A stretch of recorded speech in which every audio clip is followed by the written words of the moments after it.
మరి గూడు విషయానికి వస్తే ఎంతసేపు మనం ఏం చేస్తుంటాము అంటే ఇతరులతో పోలుస్తాం. మనకి ఇల్లు లేకపోతే ఇల్లు లేదు ఇల్లు లేదు అని ఏడుస్తాము. ఇల్లు కట్టుకున్న తర్వాత ఏం చేస్తాము, నా ఇల్లు పక్కనోళ్ళ ఇంటికంటే చిన్నగా ఉంది, పక్కనోళ్ళ ఇల్లు పెద్దదిగా ఉంది, ఏదో అవసరానికి సరిపడా ఇల్లు ఉంది అని ఆలోచించట్లేదు. అలాగే గుడ్డ, ఏదో ఈ శరీరం ఉంది కాబట్టి ఏం చేయాలి అంటే దీనికి ఒక డ్రెస్సు కావాలి కాబట్టి మన అవసరానికి ఏదో ఒక డ్రెస్సు, నాకు బ్రాండెడ్ డ్రెస్సులే కావాలి. మరి నా విషయానికి వచ్చినా కూడా ఏంటి అంటే ఏవియేషన్ ఇంజనీరింగ్ అయిపోయి ధ్యాన ప్రచారంలో తిరుగుతూ నా దగ్గర అన్ని స్పిరిచువల్ బుక్స్ ఉంటాయి. ఆ బుక్స్ ఎంత సేల్స్ చేసి డబ్బు సంపాదించినా నాకు ఏదో వెలితిగా ఉంది. కానీ ఎప్పుడైతే ధ్యానం చేసి ఈ జ్ఞాన ప్రచారం అనేది చేస్తూ ఉంటే నా దగ్గర ఏం లేకపోయినా చాలా సాటిస్ఫైగా ఉంది. అలా తోడు ఓ మాట అంటారు, ఏమంటారు అంటే పుట్టగానే కూడు కావాలి, ఈడు రాగానే తోడు కావాలి. మరి ఈ కూడు, గూడు, గుడ్డ, తోడులో కూడు తోడు అనేది చాలా అవసరం. మరి మానవుడు అంటే ఇందాకే చెప్పుకున్నాము, 3 కలిపితే ఏర్పడిన వాడు మానవుడు, దేహము, మనస్సు, ఆత్మ. మరి పుట్టగానే మనలో ఏమవుతుంది అంటే జఠరాగ్ని అనేది ప్రజ్వరిల్లుతూ ఉంటుంది. ఈ జఠరాగ్ని అనేది చల్లార్చాలి అంటే మీకేం కావాలి, తినాలి, కూడు కావాలి. అలాగే ఈడు రాగానే ఏమవుతుంది అంటే కామాగ్ని అనేది ప్రజ్వరిల్లుతుంది. దీని గురించి జీసస్ క్రైస్ట్ చెప్తాడు. ఏం చెప్తాడు అంటే man does not live alone with bread. మానవుడు ఏం చేయలేడు అంటే రొట్టె ముక్కతో తృప్తి పడలేడు. ఇక్కడ పత్రిగారు కూడా ఏం చెప్తున్నారు అంటే ఈ కూడు తోడు అనేది అవసరమే. ఈ జఠరాగ్ని, కామాగ్ని అనేది కూడా ఎల్లప్పుడూ ఏం చేయాలి అంటే ప్రజ్వరిల్లాలి. అది ఎలా ఉండాలి అంటే ఈ జఠరాగ్ని, కామాగ్ని అనేది అదుపులో ఉండాలి. ఈ 2 అదుపులో లేకపోతే మనం ఏం చేస్తాము అంటే ఎన్నో సృష్టి విరుద్ధమైన పనులు చేస్తూ ఉంటాము, అధర్మంగా వ్యవహరిస్తూ ఉంటాము, ఎన్నో మోసాలు చేస్తూ ఉంటాము, ఎన్నో పాపాలు చేయడం అనేది జరుగుతుంది. ఈ 2 ఎప్పుడు అదుపులో ఉంటాయి అంటే నీలో జ్ఞానాగ్ని ప్రజ్వరిల్లినప్పుడు. ఇవి ఉండకూడదు అని మనం చెప్పట్లేదు, ఇవి ఏమవ్వాలి అంటున్నా అదుపులో ఉండాలి. ఇవి ఎప్పుడు మనకి అదుపులో ఉంటాయి అంటే నీలో జ్ఞానాగ్ని ప్రజ్వరిల్లినప్పుడు ఏమవుతుంది అంటే ఇవి అదుపులో ఉండడం అనేది జరుగుతుంది. మరి నీలో జ్ఞానాగ్ని ప్రజ్వరిల్లాలి అంటే ప్రతి ఒక్కరూ క్రమం తప్పకుండా సరి అయిన ధ్యానం, శ్వాస మీద ధ్యాస ధ్యానం చేయాలి, ఆహార నియమాలు పాటించాలి, జ్ఞానవంతమైన పుస్తకాలు చదవాలి, 3వది జ్ఞానవంతమైన సందేశాలు వినాలి, 4వది ఏంటి అంటే మనకు తెలిసింది ఇతరులకి పంచాలి. ఎప్పుడైతే ఈ 4 చేస్తూ ఉంటామో మనం ఏం చేస్తాము అంటే ఈ మార్గంలో చాలా ఉన్నతంగా ఎదగడం అనేది జరుగుతుంది. మరి 2వది ఏంటి అంటే మాంసాహారం భుజించడం. చాలామంది మాంసం అంటే అదేదో భోజనం అనుకుంటున్నారు. అది ఒక పాపపు కూడు, రక్తపు కూడు. అది ప్యాకెట్లో తీసుకొచ్చేస్తే వండేస్తున్నారు. దానికంటే ముందు అదేం జరిగింది అంటే ఎంతో హింస అక్కడ జరిగింది. ఎక్కడైతే ఈ మాంసం తినే ఇళ్ళల్లో ఉంటాయో అక్కడ ఏమవుతుంది అంటే ప్రశాంతత అనేది ఉండదు.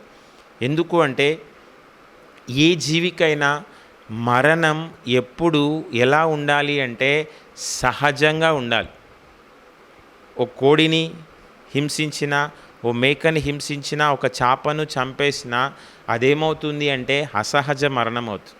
ఎప్పుడైతే అది సహజ మరణం అవుతుందో అప్పుడేమవుతుంది అంటే అది వెళ్ళాల్సిన లోకాలకి అది వెళ్ళిపోతుంది. ఎప్పుడైతే అది అసహజ మరణం అనేది జరిగిందో అప్పుడు ఏమవుతుంది అంటే అది వెళ్ళాల్సిన లోకాలకు వెళ్ళకుండా అక్కడే ఉంటుంది. ఎవరైతే ఆ మాంసం భుజిస్తూ ఉంటారో వాళ్ళ ఇంటి చుట్టే తిరుగుతూ ఉంటుంది. దీని గురించి మేడం బ్లావాట్స్కీ గారు, అనీ బెసెంట్ గారు చెప్పారు. వాళ్ళంతా కూడా ఏంటి అంటే ఈ ఆధ్యాత్మికతలో ఎంతో రీసెర్చ్ చేశారు. మన మామూలు కంటితో చూస్తే కనపడనివి సూక్ష్మ దివ్య చక్షుతో చూసి చెప్పగలిగారు. మరి అమెరికాలో చికాగో నగరంలో ఒక చోట పుట్టబోయే పిల్లలంతా కూడా మానసిక రుగ్మతలు, నరాల బలహీనతతో పుడుతున్నారంట. అక్కడ అలా ఎందుకు జరుగుతుంది అంటే అక్కడ మాంసభక్షణ అనేది ఎక్కువగా ఉందంట. ఇలాంటి కోళ్ళ ఆత్మలు, మేకల ఆత్మలు, చేపల ఆత్మలు అనేవి కుప్పలుగా ఉన్నాయంట. ఎక్కడైతే ఆ మాంసభక్షణ ఉంటుందో అక్కడ ఏమంటుంది అంటే దాన్ని ఓ దయ్యాల కొంప అని చెప్పి మనం అనుకోవచ్చు. ఆ ఇంట్లో ఏమవుతుంది అంటే ప్రశాంతత ఉండదు. నువ్వు రాత్రి పడుకున్నా సరిగ్గా నిద్ర పట్టదు. ఎందుకు అంటే ఎంతో జీవుల ఘోష అనేది అక్కడ ఉంటుంది. మరి మనం ఎప్పుడు మన జీవితంలో ఏ విధంగా ఉండాలి అంటే వినోదింపచేసి వినోదం పొందాలి. ఒకరి విషాదంలో కనుక మనం వినోదం పొందితే ఏమవుతుంది అంటే వికటిస్తుంది. ఇప్పుడు ఏ పెళ్ళి చేసినా, ఏ ఫంక్షన్ చేసుకున్నా, ఏ వేడుక చేసుకున్నా ఆ బంధువర్గానికి కానీ, పని వాళ్ళకి కానీ, స్నేహితులకి కానీ ఏం చేస్తారు అంటే గిఫ్ట్లు ఇస్తారు. ఎందుకు అంటే వాళ్ళు సంతోషపడతారు. అలా ఇవ్వడం వల్ల, సంతోషపడడం వల్ల వాళ్ళ మొహాలన్నీ ట్యూబ్లైట్లు వెలిగినట్టు వెలిగిపోవడం వల్ల ఏమవుతుంది అంటే అక్కడ పాజిటివ్ వైబ్రేషన్స్ అనేవి ఏర్పడుతుంది. అదే ఆ ఫంక్షన్లో కనుక ఒక చిన్న పిల్లవాడు ఏడుస్తుంటే ఏం చేస్తాము అంటే మనం వాడి ఏడుపుని ఆపే ప్రయత్నం చేస్తాం. అలా వాళ్ళు ఏడుస్తూ ఉంటే అక్కడ ఏమవుతుంది అంటే విషాద తరంగాలు అనేవి ఉత్పత్తి అవుతాయి. ఇంకా చూస్తే ఏ పెళ్ళి చేసుకున్నా, ఏ ఫంక్షన్ చేసినా, ఏ వేడుక చేసినా ఆ బంధువర్గానికి సంబంధించిన వాళ్ళు ఎవరైనా సరే చనిపోతే ఏం చేస్తారు అంటే ఆ పెళ్ళి ఆపేస్తారు. ఎందుకు అంటే అక్కడంతా కూడా ఏమైంది, విషాద తరంగాలు, నెగిటివ్ వైబ్రేషన్స్ అనేవి ఏర్పడ్డాయి. మరి దుఃఖము అంటే ఏంటి అంటే మనకు కలిగే దుఃఖమే నెగిటివిటీ అంటే మరి కోళ్ళని, మేకల్ని, చేపల్ని చంపిన ఆ బంధువర్గం అంతా కూడా ఏమవుతుంది, విషాదంలోనే ఉంటుంది. మీరు కనుక నేషనల్ జియోగ్రఫీ ఛానల్ కనుక చూస్తే ప్రతి తల్లి తన పిల్లల్ని ఎంత ప్రేమగా చూసుకుంటుంది అనేది అర్థమవుతుంది. మరి బంధువర్గం అనేది మానవులకే కాదు, ఏమవుతుంది, సకల ప్రాణికోటికి ఉంటుంది. ఏ ఫంక్షన్లో కూడా నువ్వు మాంసం పెడితే ఏమవుతుంది అంటే ఆ బంధువర్గం అంతా విషాదంలో ఉంటుంది. అక్కడంతా ఏమవుతుంది, నెగిటివ్ వైబ్రేషన్స్. మరి ఇందాకే మనం ఏం చెప్పుకున్నాము అంటే మన జీవితంలో మనం ఎప్పుడు ఎలా ఉండాలి, వినోదింపచేసి వినోదం పొందాలి. ఒకరి విషాదంలో కనుక వినోదం పొందితే ఏమవుతుంది, వికటిస్తుంది. మరి మాంసం తినడం అంటే రజోగుణం. ఈ భార్య మాంసం వండి పెడితే భర్త హాయిగా తిని ఏం చేస్తాడు అంటే భార్యని తిట్టడము, తన్నడము అనేది చేస్తూ ఉంటాడు. భర్త ఆ రకంగా ప్రవర్తించడానికి కారణం ఏంటి అంటే ఈమె అలాంటి రాక్షసపు తిండి పెట్టడం. ఈ భార్యాభర్తల మధ్య కూడా గొడవలు రావడానికి ఒకానొక ముఖ్యమైన కారణం ఏంటి అంటే మాంస భక్షణ. మొట్టమొదటిది ఏంటిది, కోరికలకి బానిస అవ్వడం, అవసరాలకి మాత్రమే పరిమితం అవ్వడం. రెండోది ఏంటి, మాంసాహారం భుజించడం. మూడోది ఏంటి అంటే ఎదుటి వారి లోపలి ఏం చేయాలి, విశిష్టతల్ని చూడగలగాలి. అవునా, భార్యలో నచ్చేవి ఉంటాయి, నచ్చనివి ఉంటాయి. భర్త ఏం చేయాలి, నచ్చేవే చూడాలి. అలాగే భర్తలో నచ్చేవి ఉంటాయి, నచ్చని ఉంటాయి. భార్య ఏం చేయాలి? నచ్చేవి మాత్రమే తీసుకోవాలి. చాలామంది మాస్టర్లు పత్రికారిని అడుగుతారంట, మీ సొసైటీలో ఒకరంటే ఒకరికి పడదు కానీ అందరూ మిమ్మల్ని ఇష్టపడతారు అంటే, అప్పుడు పత్రికారు చెప్పారంట, నేను ప్రతి ఒక్కరిలో ఉన్న విశిష్టతను, గొప్పతనాన్ని మాత్రమే చూస్తాను. మరి జీసస్ క్రైస్ట్ ఒక సందర్భంలో ఏంటి అంటే, ఒక వేశ్యాన్ని కొడుతూ ఉంటే, ఇక్కడ తప్పు చేయని వాళ్ళు ఎవరైనా ఉంటే మీరు ఏం చేయండి అంటే ఆ వేశ్యని కొట్టండి అంటే, అప్పుడు ఎవరు కూడా ఆ వేశ్యని కొట్టడం లేదు. మరి మనం ఎదుటి వాళ్ళలో లోపాలని కాదు, ఏం చేయాలి? విశిష్టతల్ని చూడాలి. భార్య పడే కష్టాన్ని ఏం చేయాలి అంటే భర్త గమనించాలి. భర్త పడే కష్టాన్ని ఏం చేయాలి? భార్య గమనించాలి. మరి మూడవది ఏంటి అంటే నాలుగవది ఏంటి అంటే ఇద్దరి మానసిక స్థితి అనేది ఒకే విధంగా ఉండాలి. దీని గురించి రాజ్యలక్ష్మి అమ్మ చెప్తారు. ఏం చెప్తారు అంటే, తామసంబు విడక తత్వంబు తెలీదు, రాజసంబు విడక రాదు ముక్తి, సాత్వికంబే మోక్ష సాధనకి మార్గము. మరి ఎవరి జీవితంలోనైనా ఎవరి ప్రవర్తన అయినా ఎలాగుంటుంది అంటే వాడి యొక్క గుణాన్ని బట్టి వాడి ప్రవర్తన ఉంటుంది. ఇప్పుడు భర్త తమో గుణంలో ఉండి భార్య సాత్వికంలో ఉంటే ఏమవుతుంది అంటే ఇద్దరి మానసిక స్థితులు ఒకే విధంగా ఉండవు. ఇప్పుడు నీళ్ళు పాలు ఏమవుతాయి? నీరు నూనె ఏమవుతుంది? నీరు నూనె ఎప్పటికీ కలవదు. నీళ్ళు పాలు ఏమవుతాయి? కలుస్తాయి. అలా భార్యాభర్తలు ఇద్దరు ఎలా ఉండాలి అంటే నీళ్ళు పాలలా ఉండాలి, నీరు నూనెలా ఉండకూడదు.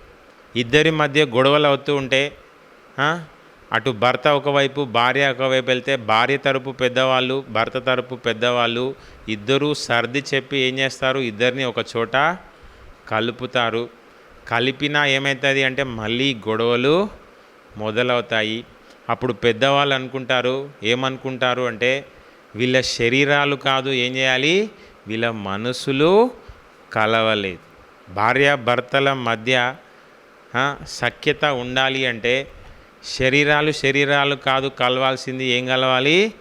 మనసులు కలవాలి. మరి ఆ మనసులు కలవాలి అన్నా, ఆ మనస్సు శుద్ధి అవ్వాలి అన్నా, మరి ఆ మనస్సులో ఉన్న దోషాలు తొలగాలి అన్నా మరి మనం ఏం చేయాలి? సరి అయిన ధ్యానం, శ్వాస మీద ధ్యానం చేయాలి. అప్పుడు ఏమవుతుంది అంటే మనస్సు ప్రాధాన్యత అనేది తగ్గి మనస్సు శుద్ధి అయ్యి ఇద్దరి మానసిక స్థితి ఏమవుతుంది? ఒకటే విధంగా ఉంటుంది. మరి నాలుగోది ఇద్దరి మానసిక స్థితి ఒకటే విధంగా ఉండాలి. మరి ఐదోది ఏంటి అంటే ప్రేమ అనేది సహజ గుణంగా మారాలి. ఏదో నా భార్య కాబట్టి ప్రేమ చూపించాలి, నా పిల్లలు కాబట్టి ప్రేమ చూపించాలి. కండిషనల్ లవ్ కాదు, ఏమవ్వాలి?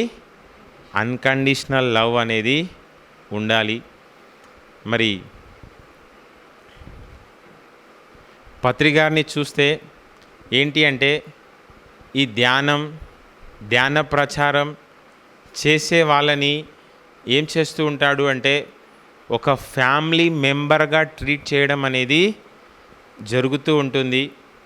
మరి పత్రికారు ఆయన సహజ స్వభావం ఏంటి అంటే ఆయన అందరిపైన ప్రేమను చూపిస్తూ ఉంటాడు. మరి ఇంతకుముందుకు మనం ఏం చెప్పుకున్నాము అంటే ఈ కార్యకారణ సిద్ధాంతం గురించి చెప్పుకున్నాము. మరి ఇంకొక సిద్ధాంతం ఉంది ఈ సృష్టిలో, ఏంటి అంటే నువ్వు ఏదిస్తే అదే వస్తుంది. మరి నువ్వు అందరికీ ప్రేమనిస్తే తిరిగి నువ్వేం చేస్తావు? ఆ ప్రేమనే పొందుతావు. సరే, ఈ భార్యాభర్తల మధ్య గొడవలు రాకూడదు అంటే 5 పాయింట్లు ఏంటండి అమ్మా? కోరికలకు బానిస కాకూడదు, ఏమవ్వాలి? అవసరాలకే పరిమితం అవ్వాలి. రెండవది మాంసాహారం భుజించకూడదు. మూడవది ఎదుటి వారిలోని విశిష్టతను చూడగలగాలి. అమ్మయ్య. నాలుగవది ఇద్దరి మానసిక స్థితులు ఒకటే విధంగా ఉండాలి. ఐదవది ప్రేమ అనేది సహజ గుణంగా మారాలి. అవునా? నేను కూడా ఒక యూత్గా ఉన్నప్పుడే ధ్యానంలోకి వచ్చాను. అవునా? నేను ఈ ధ్యానం తెలిసాక, రాఘవరావు గారి క్లాసులు ప్రభావితం అయ్యాక నాకు మాంసం మానేయాలి, ధ్యానం చేయాలి అని తెలిసిన తర్వాత ఇంకా 3 రోజుల క్లాస్కి వెళ్ళాక ధ్యానంతో పాటు ఏం చేయాలి? ధ్యాన ప్రచారం కూడా చేయాలి అనిపించి ధ్యాన ప్రచారం కూడా చేయాలి అనిపించినప్పుడు నేను ఏం చేసేవాడిని అంటే 2012 నుంచి తెలంగాణ, ఆంధ్రాలో అన్ని ఊర్లు తిరిగేవాడు. ఇంట్లో ఉంటే ఏం చేయాలి? తెచ్చుకోవాలి, వండాలి, తినాలి, కడుక్కోవాలి. హాయిగా ఊర్లో వెళ్ళిపోతే ఏం చేస్తాము? ఎవరో వండి పెడతారు, తిని ఏం చేయొచ్చు? క్లాసులు చెప్పవచ్చు. అరే మాస్టర్ హైదరాబాద్ నుంచి వచ్చిండని మంచి మర్యాద ఇస్తారు. అవునా? మరి ఇంట్లో ఉంటే ఆ భోజనానికి ఇబ్బంది ఉంటుంది. ఈ యూత్కి ధ్యానం సంగతేమో జ్ఞానం సంగతేమో కానీ మొదలు ఏం కావాలి? ఫ్రీ ఫుడ్ కావాలి. అవునా? నువ్వు లచ్చలు ఇచ్చినా ఆ సందర్భంలో ఆ లచ్చలు కాదు కావాల్సింది, ఏం చేయాలి? అవసరానికి తిండి కావాలి. అవునా? ఈ గురుస్థానంలో మనకేం చేసినారు? మధ్యాహ్నం భోజనాలు పెట్టినారు, రాత్రి భోజనాలు పెట్టినారు. వాళ్ళ తపన ఏంటంటే మీరు కనీసం భోజనాలు చేసినా ఏం చేయాలి? చివరికి ధ్యానం చేయాలి, ఇంత జ్ఞానం సంపాదించాలి. మా ఊర్లో 2007 డిసెంబర్లో ప్రోగ్రామ్స్ జరిగాయి.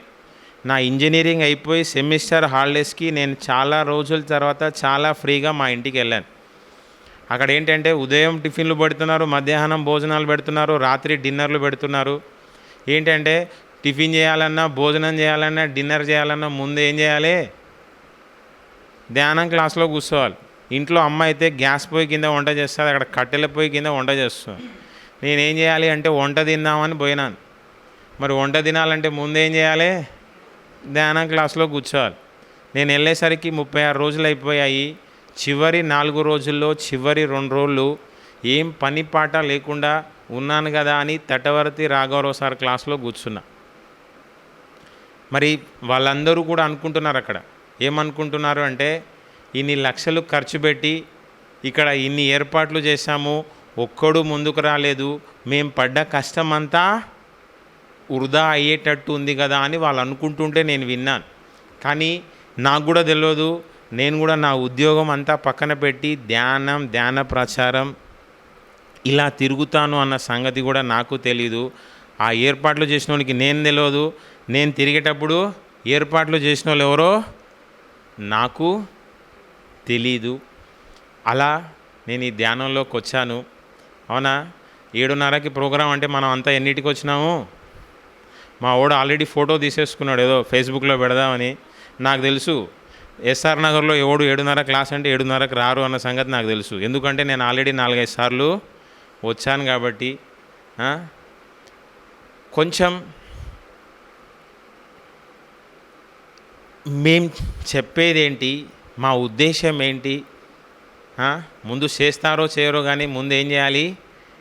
తెలుసుకునే ప్రయత్నం అనేది చెయ్యాలి. ఇక్కడ మీకు ఏం తెలుసో ఏం తెలియదో నాకు తెలియదు కానీ నాగేంద్ర గారు ఈ సెంటర్ రన్ చేయడానికి, అలాగే శ్రీనగర్ సెంటర్ రన్ చేయడానికి, అరుణాచలం సెంటర్ రన్ చేయడానికి ఎంతో మ్యాన్ పవర్, ఎంతో డబ్బులు. అవునా? ఇక్కడ వాటర్ సోర్స్ లేకపోయినా ఏ ఇబ్బంది లేకుండా ఇప్పుడు హైదరాబాద్ సెంటర్లలో ఎన్నో సెంటర్లు, యాక్టివ్ సెంటర్లు ఉన్నాయి అంటే అందులో ఎస్ఆర్ నగర్ సెంటర్ కూడా ఏంటి? చాలా యాక్టివ్గా ఉన్న సెంటరు. మరి నేను మిమ్మల్ని రిక్వెస్ట్ చేసేది ఏంటంటే దీన్ని ఆషామాషిగా తీసుకోవద్దు. ఏదో పబ్బం గడిపేద్దాము అన్నట్లుగా కాకుండా కొంచెం దీంట్లో పట్టు సంపాదించే ప్రయత్నం చేయండి. ఇక్కడ మీరు బాగుపడ్డా నాకు వచ్చేదేం లేదు, మీరు బాగుపడకపోయినా నాకు వచ్చేదేమీ లేదు. తటవర్తి పత్రిసారిని ఒక సీనియర్ మాస్టర్ అడిగాడంట. ఏమని అడిగాడు అంటే, మీరు ఇంత కష్టపడుతున్నారు, ఇంత చేస్తున్నారు, మరి మీరు చేసే కష్టము ఎవరు గుర్తించట్లేదు అని ఏనాడైనా అనుకున్నారా? నేను చేసే పని ఏంటి అనేది నాకు అవగాహన ఉంటే ఎవడు నన్ను పట్టించుకోవాల్సిన అవసరం లేదు. ఎప్పుడైతే నేను చేసే పనిలో ఏదైనా తేడా ఉంది అంటే నేనేం చేస్తాను అంటే పక్క వాళ్ళ మెప్పు కోసమే చూస్తాను. అవునా? నాకు ఉద్యోగం బదులు ఈ ధ్యాన ప్రచారం చేయనీకి జీతం ఇస్తాము, నెలకు తిరుగు అంటే నాలాంటోడు ఏం చేస్తాడు అంటే జీతం తీసుకొని ఇంట్లో కూర్చుంటాడు. ఇక్కడ తిరిగి చెప్పాలి, చేయాలి అనేది ఎవడో చెప్తే వచ్చింది కాదు, అది స్వయంగా మా లోపల మాకు అనిపించింది. అది పంచితే ఎలా ఉంటుంది అనేది మీకు కూడా పంచితే తెలుస్తుంది. మామిడి పండు మధురంగా ఉంటుంది అనేది ఎప్పుడు తెలుస్తుంది? తింటే తెలుస్తుంది. నేను చెప్పినా నువ్వు విన్నా ఆ అనుభూతి ఏంటి అనేది తెలీదు. అలాగే ఆ ధ్యానం చేస్తే పొందే ఆనందం ఎలా ఉంటుంది అనేది కూడా మాటల ద్వారా వ్యక్తపరచలేము. ఎవరికి వాళ్ళు ఏం చేయాలి అంటే స్వయంగా అనుభవం ద్వారా తెలుసుకోవాలి. పిరమిడ్ ఆదర్శ సూత్రాల్లో ఇంకొక సూత్రం ఏంటి అంటే, చిన్న వయసు ఉన్నప్పటి నుంచి ఏం చేయాలి? అందరికీ ధ్యానం అలవాటు చేయాలి. ఒక వయసు వచ్చాక నువ్వు ధ్యానం చేద్దామన్నా ఏమవుతుంది? నీ శరీరం సహకరించదు. కాబట్టి మనం ఏం చేయాలి అంటే అన్ని పరిస్థితులు అనుకూలంగా ఉన్నప్పుడే ఏం చేయాలి? ఈ ధ్యానం అనేది చేయాలి. ఇంకా ఏమంటాము అంటే మొక్కై వంగంది మ్రానై వంగున. మరి నేటి యువతే రేపటి భవిష్యత్తు. మరి ఒక ఆట ఆడాలన్నా, ఒక పాట పాడాలన్నా, ఒక పని చేయాలన్నా, బాగా చదవాలన్నా ప్రతిదానికి ఏముండాలి? ధ్యానం. ఆ ఆటలో పర్ఫెక్షన్, పాటలో పర్ఫెక్షన్, పనిలో పర్ఫెక్షన్, చదువులో పర్ఫెక్షన్ రావాలంటే ఏం చేయాలి? ధ్యానం అనేది చేయాలి. ఇంకా ఏంటి అంటే మన సొసైటీలో రకరకాల ధ్యానాలు అనేవి ఉన్నాయి.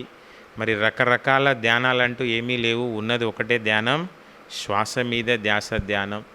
మన ఎస్ఆర్ నగర్ సెంటర్లో నాగేంద్ర గారు మేము ఖచ్చితంగా ఏం చేస్తాము అన్నాడు అంటే సైలెన్స్ మెడిటేషనే చేయిస్తాము అని చెప్పడం జరిగింది. మరి మీరు ఇక్కడ ఏదో ఓ పూట భోజనాలకు వచ్చారు, బాగానే ఉంది. 16, 17, 18 కడతాలో కూడా 3 days రెసిడెన్షియల్ ప్రాసెస్లో మీకు అక్కడ ఒక రూపాయి కూడా ఛార్జ్ చేయరు. మీకు ఉదయం టిఫిను, మధ్యాహ్నం భోజనం, సాయంత్రం స్నాక్స్, నైటు డిన్నరు, అకామిడేషన్ కూడా ఏం చేస్తారు? ఫ్రీగానే ప్రొవైడ్ చేస్తారు. ఖచ్చితంగా ఏం చేయండి అంటే ఒకసారి ఏదో టూర్కి వెళ్ళినట్టు ఒక 3 రోజుల క్లాస్లో పాల్గొనండి. మొదలు ఎవడో చెప్పినాడు కదా అని కొంచెం సీరియస్గా పాల్గొనండి. విన్నాక మీకు నచ్చితే ఆచరించండి, లేకపోతే వదిలేయండి. కానీ చెప్పినందుకు కనీసం ఒక్కసారైనా ఏం చేయాలి? ఆ కార్యక్రమాల్లో పాల్గొనండి. మరి ఈరోజు ఈ అవకాశం ఇచ్చిన వసుదైక ఫౌండేషన్ పేరం నాగేంద్ర గారికి, పాల్గొన్న మీ అందరికీ, అలాగే ఆర్గనైజర్స్కి, మరి తటవర్తి దంపతులకి, పత్రిసారికి ధన్యవాదాలు. Thank you very much.